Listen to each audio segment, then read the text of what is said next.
Assalamualaikum warahmatullahi wabarakatuh. Selamat siang dan selamat datang kepada seluruh hadirin dalam acara pengumuman keputusan bersama 3 menteri, yaitu Menteri Pendidikan dan Kebudayaan, Menteri Dalam Negeri, dan Menteri Agama tentang penggunaan pakaian seragam dan atribut bagi peserta didik, pendidik, dan tenaga kependidikan di lingkungan sekolah yang diselenggarakan pemerintah daerah pada jenjang pendidikan dasar dan menengah. Telah hadir bersama kita pada siang hari ini yang kami hormati Menteri Pendidikan dan Kebudayaan Bapak Nadiem Anwar Makarim, Menteri Dalam Negeri Bapak Muhammad Tito Karnavian, dan juga Menteri Agama Bapak Yakut Khalil Qomas. Selamat siang Bapak-Bapak semua. Dan selamat siang juga saya ucapkan kepada seluruh tamu undangan, diantaranya pimpinan dan anggota Komisi 10 DPR RI, perwakilan dari Kemenko PMK, Kantor Staf Presiden, Badan Pembinaan Ideologi Pancasila atau BPIP, KPAI, Komnas HAM, kemudian juga dari para perwakilan organisasi guru dan tenaga kependidikan, organisasi keagamaan, organisasi terkait kependidikan, teman-teman media, dan juga Bapak Ibu hadirin sekalian. Semoga kita semua selalu berada dalam lindungan Tuhan Yang Maha Esa. Senang sekali saya Astri Megatari dapat hadir di tengah-tengah Bapak Ibu semua pada acara siang hari ini. Bapak dan Ibu sekalian, acara pada siang hari ini bertujuan untuk menegakkan semboyan Bhinneka Tunggal Ika dan juga membangun karakter toleransi di kalangan masyarakat Indonesia serta menindak tegas praktek-praktek yang melanggar semangat kebangsaan terutama di sektor pendidikan.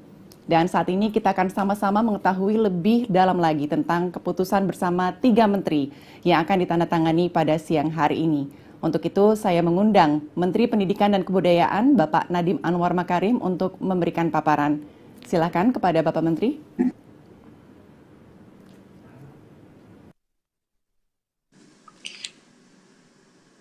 Assalamualaikum warahmatullahi wabarakatuh. Salam sejahtera bagi kita semua. Om Swastiastu, Namo Buddhaya, salam kebajikan, Rahayu. Yang saya hormati, Menteri Dalam Negeri Republik Indonesia, Bapak Muhammad Tito Karnavian. Yang saya hormati, Menteri Agama Republik Indonesia, Bapak Kiai Haji Yakut Khalil Qomas. Dan yang saya hormati, pimpinan dan anggota Komisi 10 DPR RI. Yang saya hormati, perwakilan dari Kemenko PMK, Kantor Staf Presiden, Badan Pembinaan Ideologi Pancasila, KPAI, Komnas HAM, para organisasi guru dan tenaga kependidikan, para organisasi keagamaan, para organisasi terkait kependidikan, serta hadirin yang berbahagia. Izinkan saya menyampaikan paparan mengenai surat keputusan bersama Menteri Pendidikan dan Kebudayaan, Menteri Dalam Negeri, dan Menteri Agama.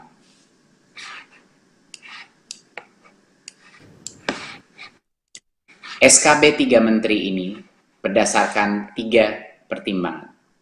Yang pertama adalah bahwa sekolah memiliki peran yang penting dalam menjaga eksistensi ideologi negara kita, yaitu Pancasila, Undang-Undang Dasar Negara Republik Indonesia tahun 45, dan keutuhan Negara Kesatuan Republik Indonesia. Dan yang kedua adalah bahwa sekolah dalam fungsinya untuk membangun wawasan, sikap, dan karakter para peserta didik harus memelihara persatuan dan kesatuan bangsa dan membina dan memperkuat kerukunan antar umat beragama.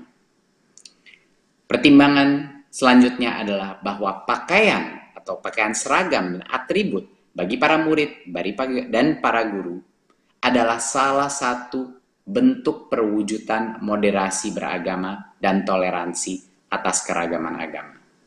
Dari 3 pertimbangan ini, keluarlah SKB 3 Menteri, dan berikut adalah ketentuan di dalam SKB-nya. Keputusan yang pertama adalah keputusan bersama ini mengatur secara spesifik sekolah negeri di Indonesia. Sekolah negeri di Indonesia yang diselenggarakan oleh pemerintah daerah. Sekolah negeri adalah sekolah yang diselenggarakan oleh pemerintah untuk semua masyarakat Indonesia dengan agama apapun, dengan etnisitas apapun, dengan diversitas apapun. Berarti semua yang mencakupi dalam surat keputusan bersama 3 menteri ini mengatur sekolah negeri. Berikut. kunci utama daripada atau esensi daripada surat keputusan bersama ini adalah para murid dan para guru dan tenaga kependidikan adalah yang berhak memilih antara A. seragam dan atribut tanpa kekhususan agama, atau B. seragam dan atribut dengan kekhususan agama. Kunci dari yang harus ditekankan dari SKB ini adalah hak di dalam sekolah negeri, hak bagi untuk memakai atribut kekhususan keagamaan itu adanya di individu. Siapa individu itu adalah guru dan murid dan tentunya orang tua. Itu adalah bukan keputusan daripada sekolahnya di dalam sekolah negeri. Berikut. Karena ini, pemerintah daerah ataupun sekolah tidak boleh mewajibkan ataupun melarang seragam dan atribut dengan kekhususan agama. Jadi karena hak ini adalah di masing-masing individu, guru dan murid, dan tentunya dengan izin orang tuanya, pemerintah daerah dan sekolah pun tidak boleh mewajibkan ataupun melarang seragam dengan atau atribut dengan kekhususan agama. Ini adalah esensi daripada SKB 3 Menteri ini. Berikut. Karena ada peraturan bahwa itu haknya individu dan sekolah tidak boleh melarang ataupun memaksakan, berarti konsekuensinya adalah pemerintah daerah dan kepala sekolah wajib mencabut aturan-aturan yang mewajibkan atau melarang seragam dan atribut tersebut paling lama 30 hari sejak keputusan bersama ini ditetapkan. Jadi implikasi ini, kalau ada peraturan yang dilaksanakan oleh baik sekolah maupun pemerintah daerah yang melanggar keputusan ini, harus dalam waktu 30 hari dicabut peraturan tersebut. Berikut.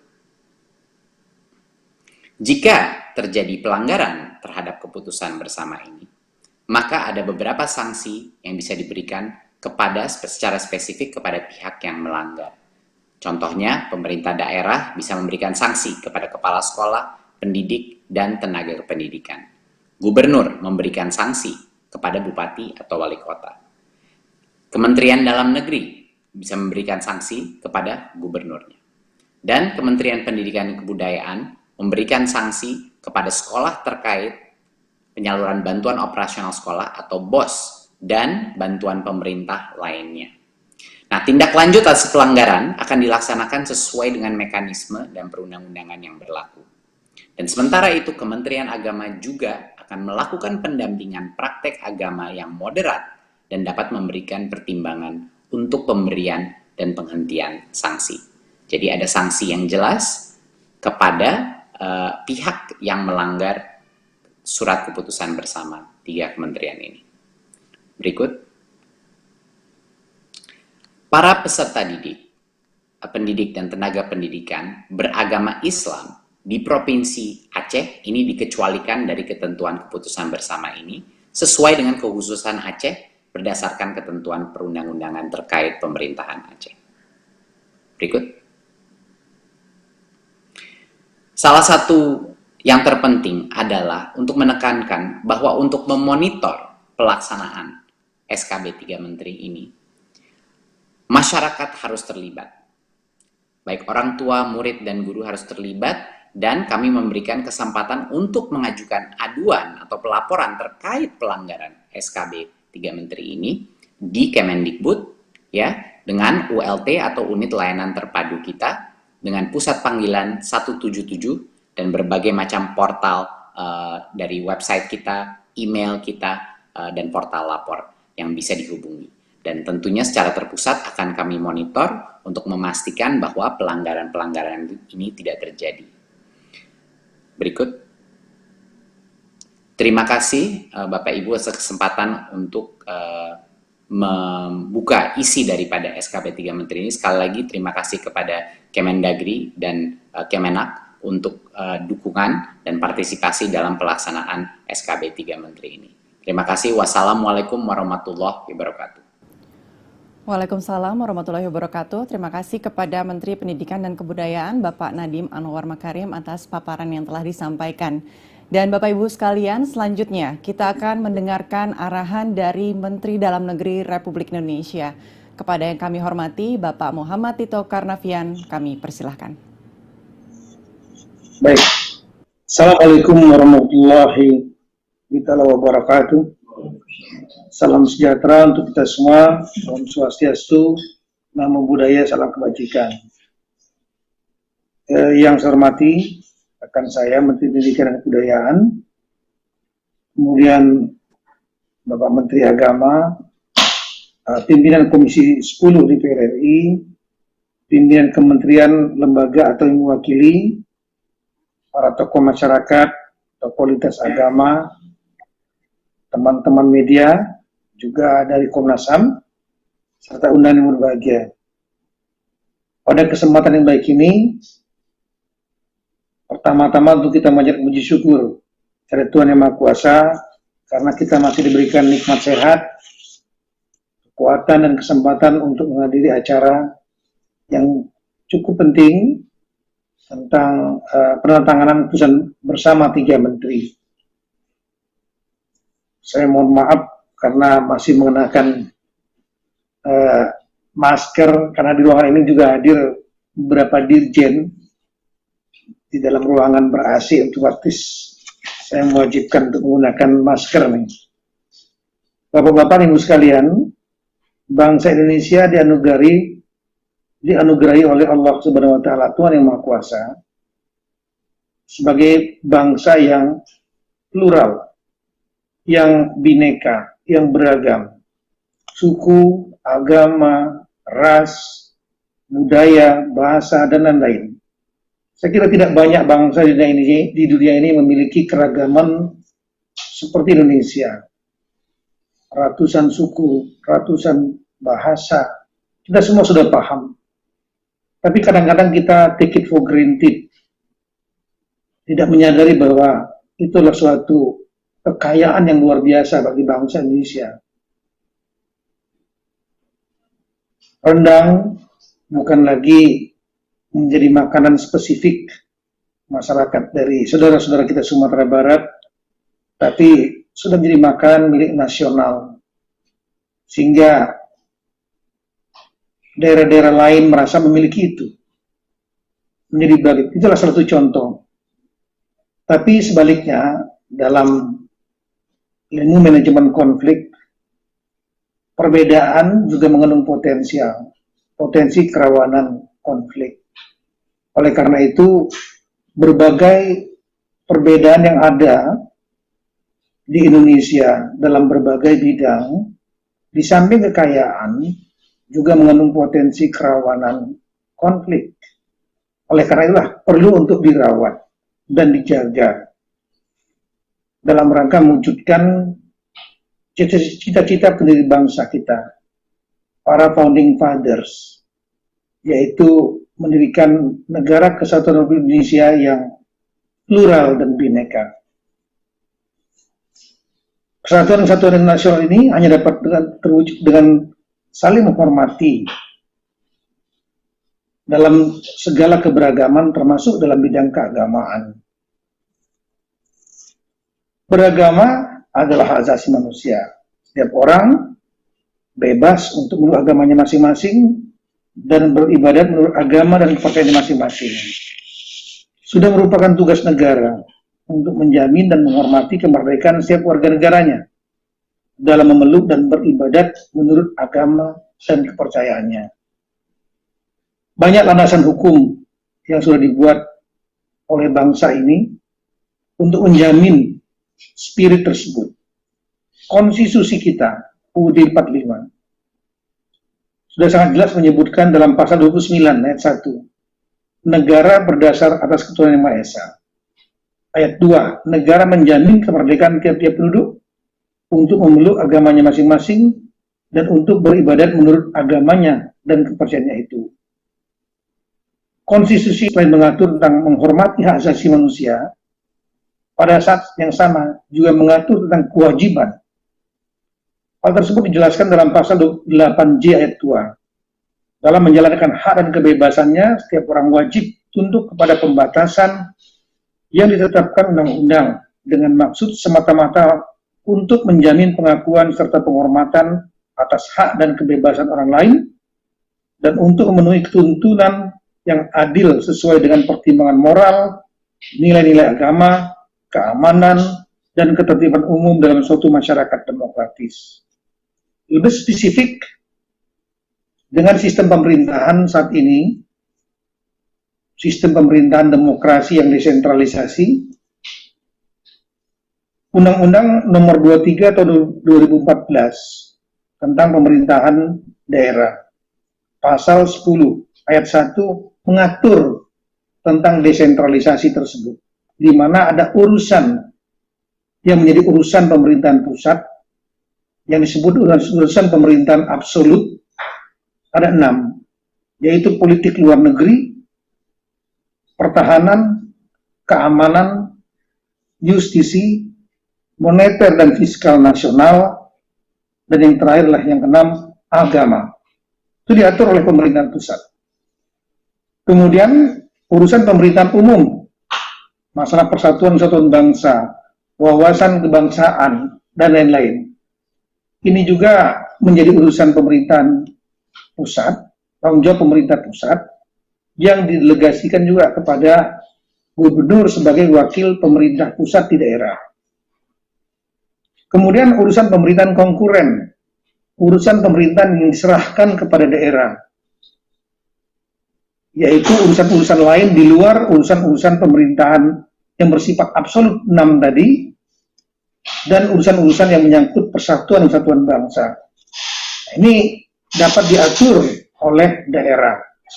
Ada yang wajib sesuai dengan pertimbangan karakteristik atau kepentingan yang bersifat nasional sama, misalnya bidang pendidikan, bidang kesehatan. Juga ada yang bersifat pilihan. Misalnya di DKI Jakarta tidak ada daerah pertanian, otomatis ini menjadi pilihan dari DKI untuk tidak program-program di bidang pertanian bukan menjadi hal yang utama. Daerah-daerah yang memiliki potensi kelautan, mereka menjadi pilihan untuk diprogramkan oleh daerah yang bersangkutan. Titik berat pada tingkat 2. Kemudian Bapak Ibu sekalian, pada kesempatan ini saya ingin mengingatkan bahwa pendidikan merupakan usaha yang sengaja, secara sadar dan terencana untuk membantu meningkatkan perkembangan potensi dan kemampuan anak didik agar bermanfaat bagi kepentingan hidupnya sebagai seorang individu dan generasi emas bangsa di masa depan. Oleh karena itu, dunia pendidikan haruslah menjadi lingkungan yang menyenangkan. Kunci keberhasilan negara suatu bangsa bukan hanya tergantung pada sumber daya alam, tapi yang utamalah sumber daya manusia. Dan sumber daya manusia ini bersifat komprehensif, tidak hanya memahami teknis, tapi juga integritas dan moralitas. Di antaranya adalah toleransi dalam keberagaman. Sekolah sejatinya juga berfungsi membangun wawasan sikap dan karakter peserta didik, pendidik, dan tenaga kependidikan untuk menyemai nilai-nilai luhur bangsa Indonesia. Toleransi dan menjunjung tinggi sikap saling menghormati di tengah berbagai perbedaan latar belakang agama dan budaya yang merupakan suatu keniscayaan dan realitas bagi bangsa kita. Untuk itulah pada kesempatan ini saya ingin mengingatkan tujuan penerbitan keputusan bersama 3 menteri ini, bahwa sekolah memiliki peran penting dan tanggung jawab dalam menjaga eksistensi ideologi dan konsensus dasar bernegara, yaitu Pancasila, Undang-Undang Dasar Negara Indonesia tahun 1945, keutuhan Negara Kesatuan Republik Indonesia, dan Bhinneka Tunggal Ika. Dengan demikian, pengaturan pakaian seragam dan atribut bagi peserta didik, pendidik, dan tenaga pendidikan sebagai salah satu komponen pendidikan, khususnya pada jenjang pendidikan dasar dan menengah di lingkungan sekolah yang diselenggarakan pemerintah daerah, haruslah mencerminkan moderasi keagamaan dan toleransi atas keragaman agama. Pendidikan dasar merupakan urusan kabupaten kota, sedangkan pendidikan menengah dan atas merupakan urusan pemerintah provinsi. Dengan menerbitkannya keputusan bersama ini diharapkan dapat mengambil langkah-langkah yang diperlukan untuk penyesuaian, tentunya diharapkan sesuai dengan keputusan 3 menteri ini, dan jika mungkin ada yang tidak sesuai, untuk segera menyesuaikan. Saya juga mengingatkan bahwa terdapat sejumlah aturan-aturan yang dapat dapat diberikan sanksi bagi pihak-pihak yang tidak sesuai dengan keputusan 3 menteri ini. Kementerian Negeri bersama Kementerian Pendidikan dan Kebudayaan, Kementerian Agama, serta pemerintah daerah menaruh perhatian penuh terhadap kualitas pendidikan yang berkarakter sesuai nilai-nilai Pancasila yang merupakan fondasi negara kesatuan Republik Indonesia. Demikian beberapa yang dapat saya sampaikan. Semoga Allah Subhanahu wa Ta'ala, Tuhan yang Maha Kuasa, memberikan kemudahan, bimbingan, dan petunjuknya kepada kita semua. Sekian dan terima kasih. Wassalamualaikum warahmatullahi wabarakatuh. Salam sejahtera. Om Santi Santi Santi Om. Namo Buddhaya. Terima kasih. Terima kasih kepada Menteri Dalam Negeri atas arahan yang telah disampaikan. Dan Bapak Ibu hadirin sekalian, berikutnya kita akan bersama-sama menyimak arahan dari Menteri Agama Republik Indonesia. Kepada yang kami hormati, Bapak Yakut Khalil Qomas, silakan untuk dapat memulai paparannya.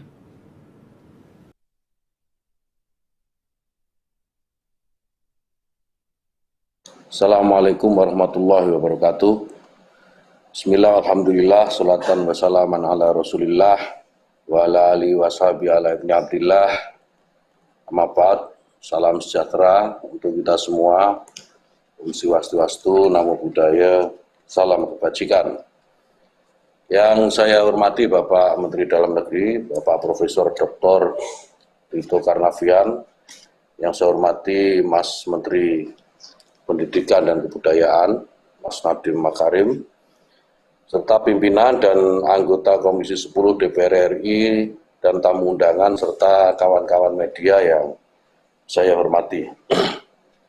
Tadi secara panjang lebar sudah disampaikan oleh Pak Mendikbud dan Pak Mendagri kenapa SKP 3 Menteri ini terbit.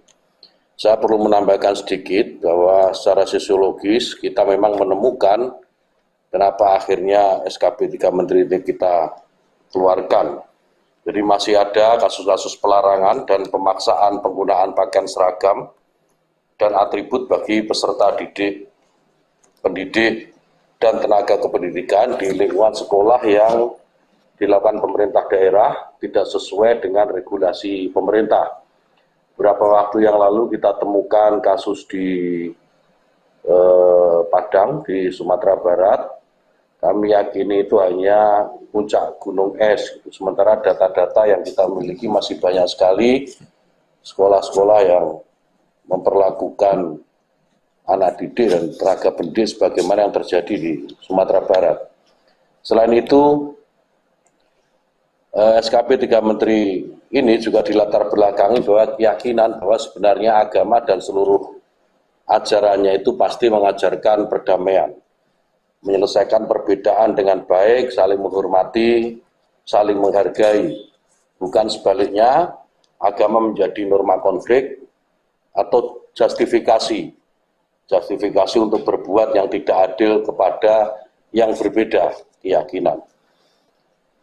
Untuk itu, kami merasa penting bahwa SKP 3 Menteri ini diterbitkan agar mendorong kita semua untuk selalu mencari titik persamaan di antara perbedaan-perbedaan yang dimiliki sebagaimana tadi disampaikan oleh Pak Mendagri.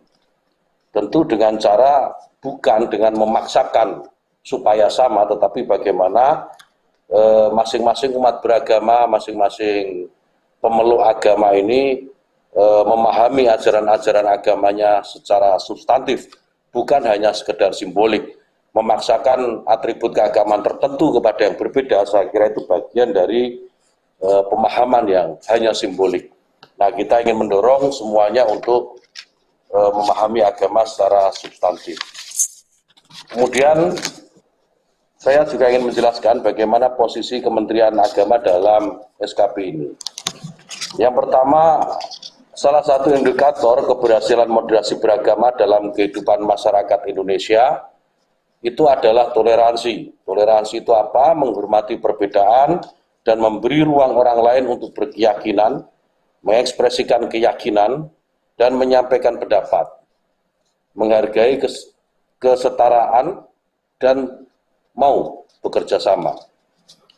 Kemudian harmonisasi umat beragama dapat tercapai jika masyarakat terlindungi hak sipilnya dan hak beragamanya sesuai dengan arah kebijakan penguatan moderasi beragama dalam RPJMN 2020-2024. Dalam Perpres nomor 18 tahun 2020 tentang RPJMN 2020-2024, program prioritas memperkuat moderasi beragama yang bertujuan untuk mengukuhkan toleransi, kerukunan, dan harmoni sosial menjadi tanggung jawab Kementerian Agama.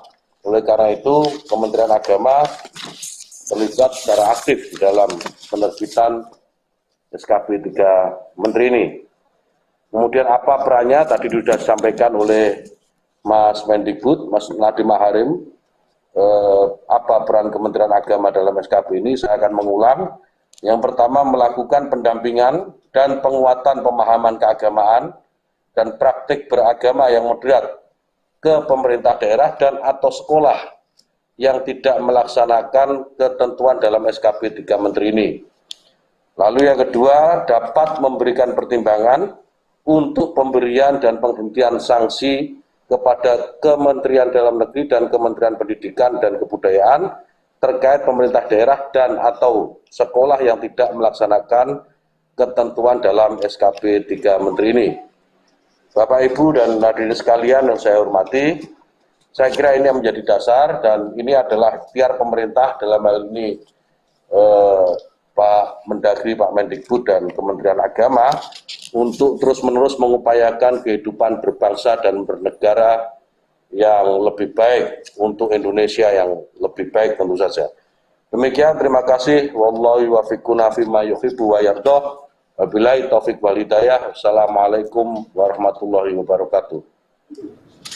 Waalaikumsalam warahmatullahi wabarakatuh. Terima kasih kepada Menteri Agama Republik Indonesia atas arahan yang sudah diberikan. Baik Bapak dan Ibu sekalian, kita telah mendengarkan arahan dari ketiga menteri dan selanjutnya kita akan bersama-sama menyaksikan proses simbolis penandatanganan keputusan bersama tiga menteri. Sebelumnya saya ingin meminta kepada para tamu undangan nanti pada saat proses penandatanganan secara simbolis, Bapak dan Ibu mohon kesediaannya untuk bersama-sama mengaktifkan video dan juga memberikan dukungan dengan memberikan tepuk tangan atau aplaus ya. Oke. Saya ingin mengundang kepada yang terhormat Menteri Pendidikan dan Kebudayaan, Menteri Dalam Negeri, dan juga Menteri Agama untuk memulai proses simbolis penandatanganan keputusan bersama tiga menteri. Sudah siap Bapak-Bapak Menteri? Silakan untuk memulai menandatangani keputusan bersama. Tangan dilakukan, Pak Menang sudah, Pak Kendali sudah. Baik, silakan untuk diperlihatkan ke arah kamera keputusan bersama yang sudah ditandatangani. Oke, tahan. Ya, kepada para hadirin mohon memberikan aplaus.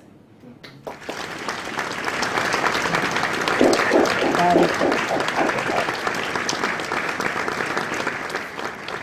Terima kasih.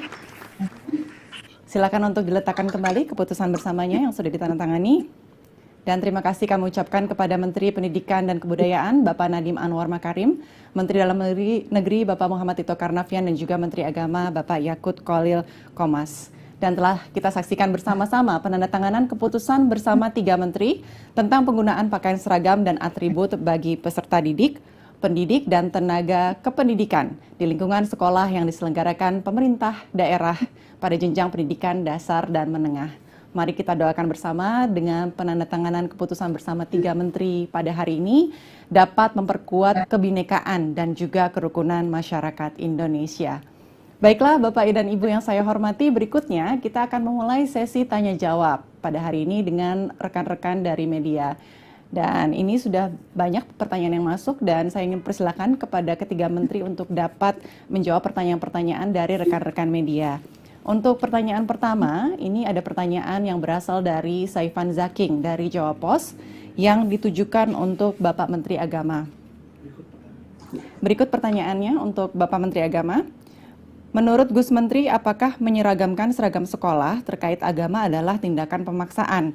Sebab Indonesia sendiri punya semboyan Bhinneka Tunggal Ika. Silakan Pak Menteri untuk dapat menjawab. Baik, terima kasih atas pertanyaannya.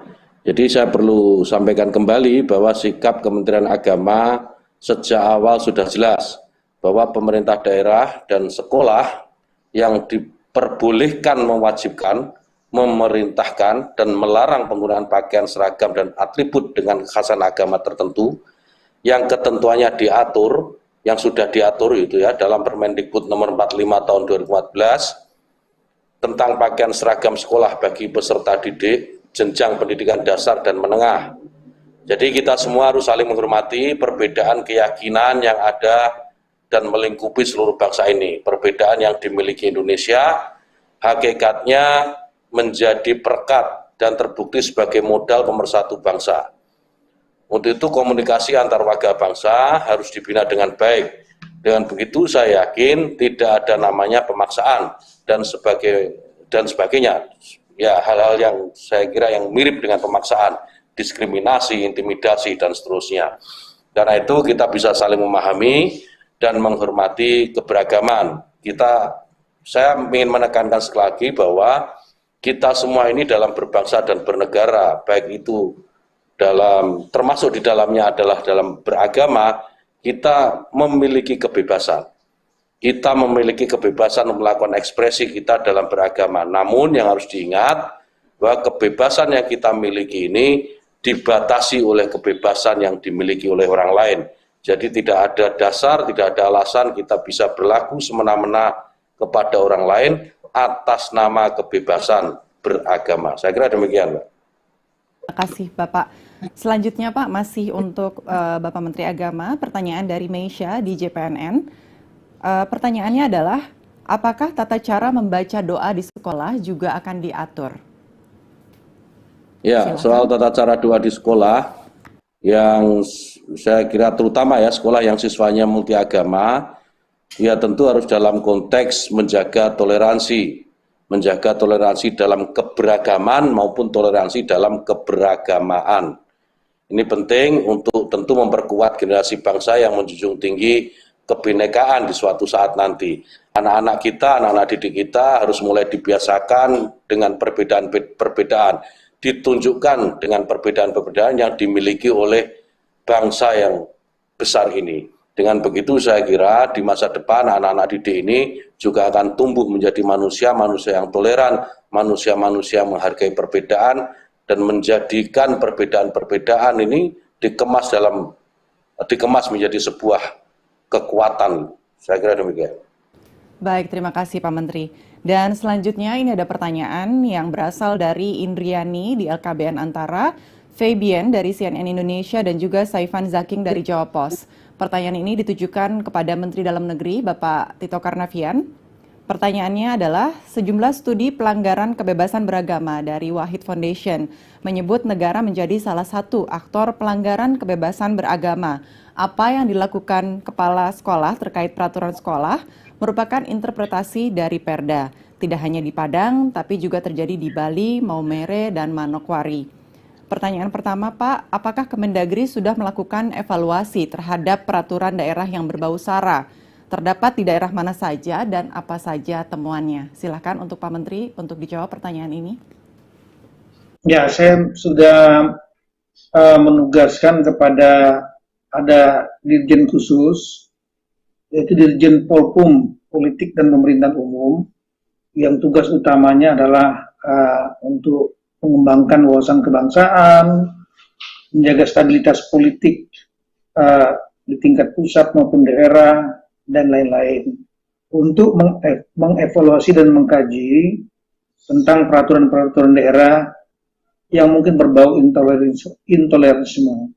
Nah, kemudian saya tidak ingin spesifik daerah mana saja dan apa saja temuannya.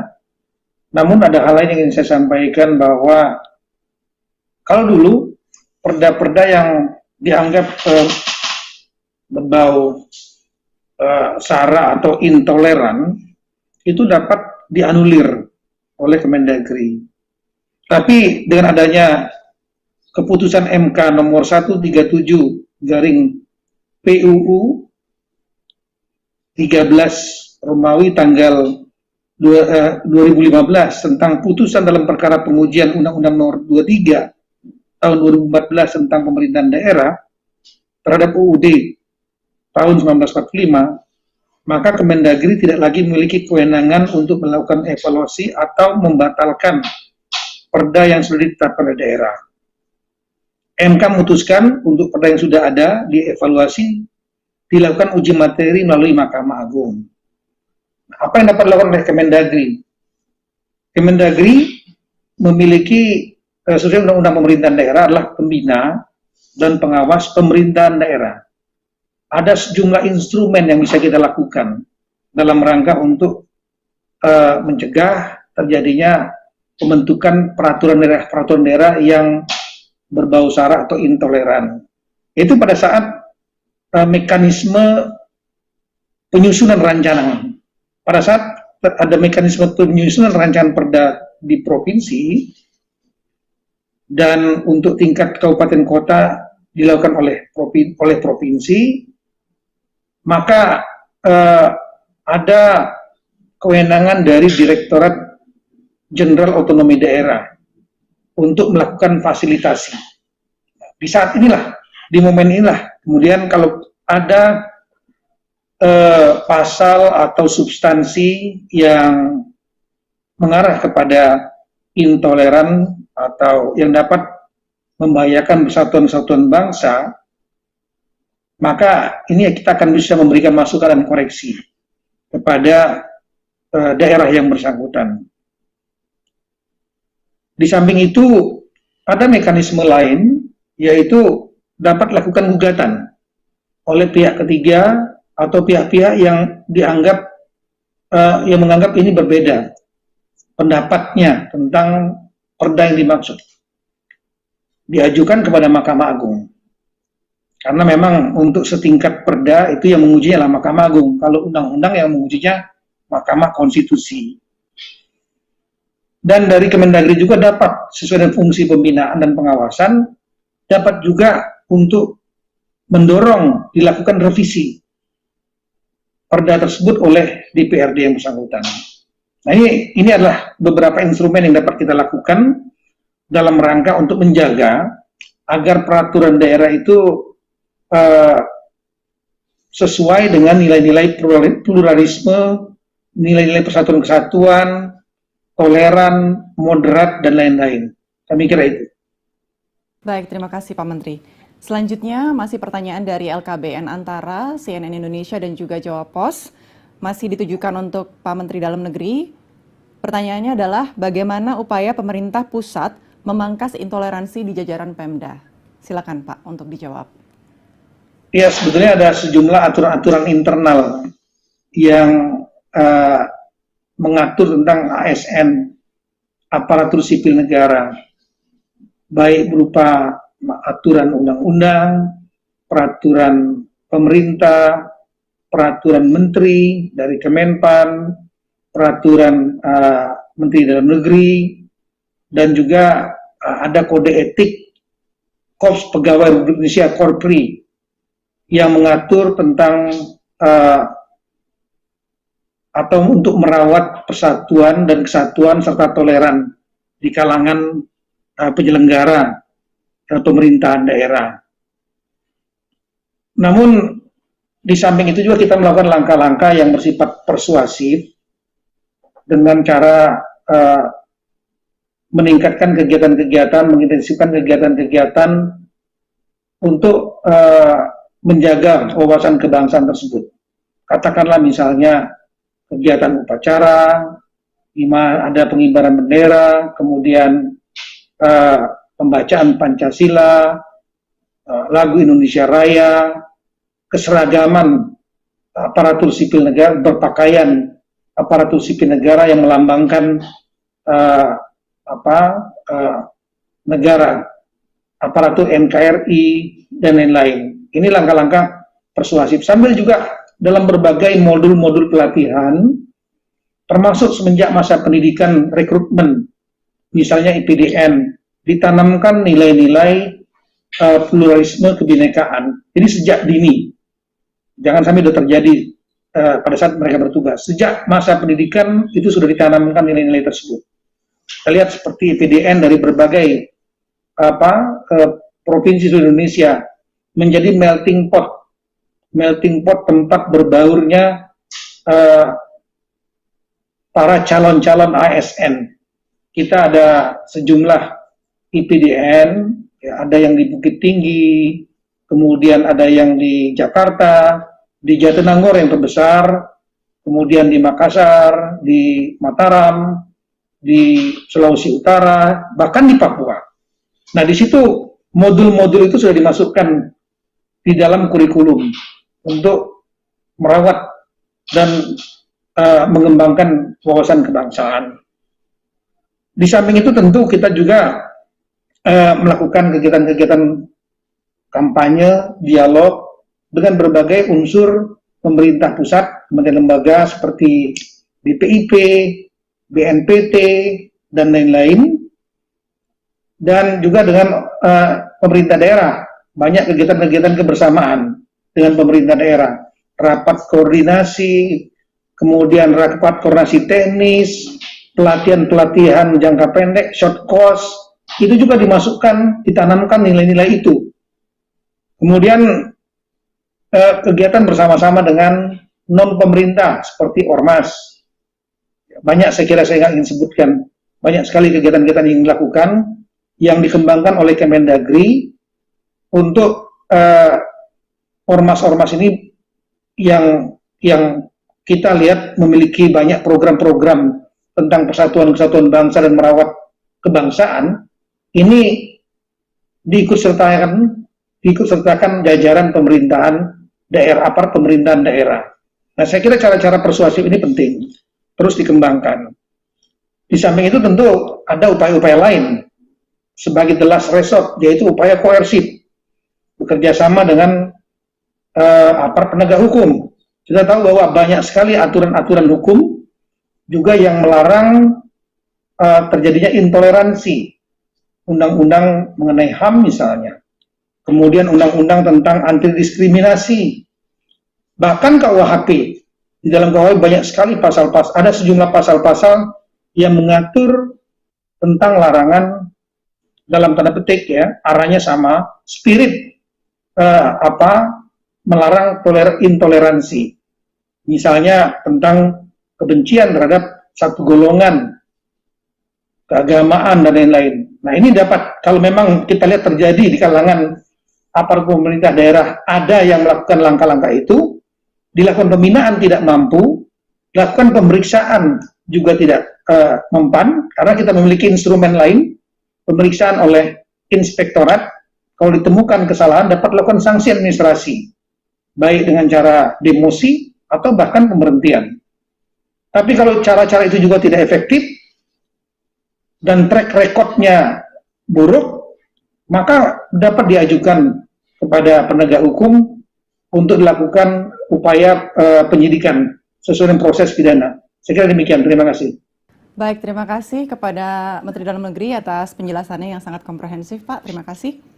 Pertanyaan selanjutnya ditujukan untuk Menteri Pendidikan dan Kebudayaan. Pertanyaannya berasal dari Mediana, dari Kompas.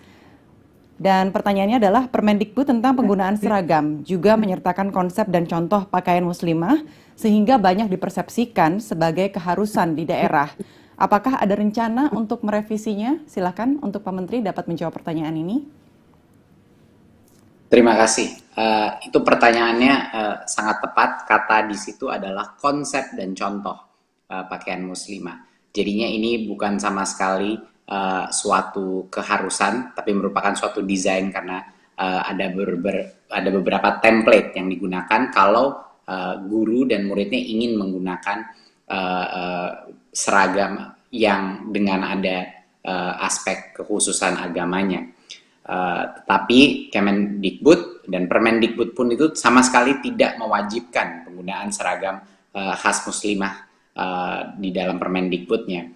Dan kalau misalnya dulunya masih ada mispersepsi, harapan saya adalah dengan SKB ini sudah tidak ada lagi abu-abu mengenai posisi pemerintah terhadap apa yang punya haknya masing-masing murid dan haknya masing-masing guru, dan dan bahwa institusi sekolah maupun pemerintah daerah tidak boleh melarang ataupun mewajibkan pemakaian atribut dengan kekhususan keagamaan tertentu. Jadi ini satu esensi yang harus dimengerti. Sekali lagi saya tekankan bahwa agama apapun, keputusan untuk memakai seragam atau atribut berbasis keagamaan di dalam sekolah negeri di Indonesia itu adalah keputusannya murid dan guru sebagai individu, ya, sebagai individu. Mungkin itu jawaban saya dari pertanyaan.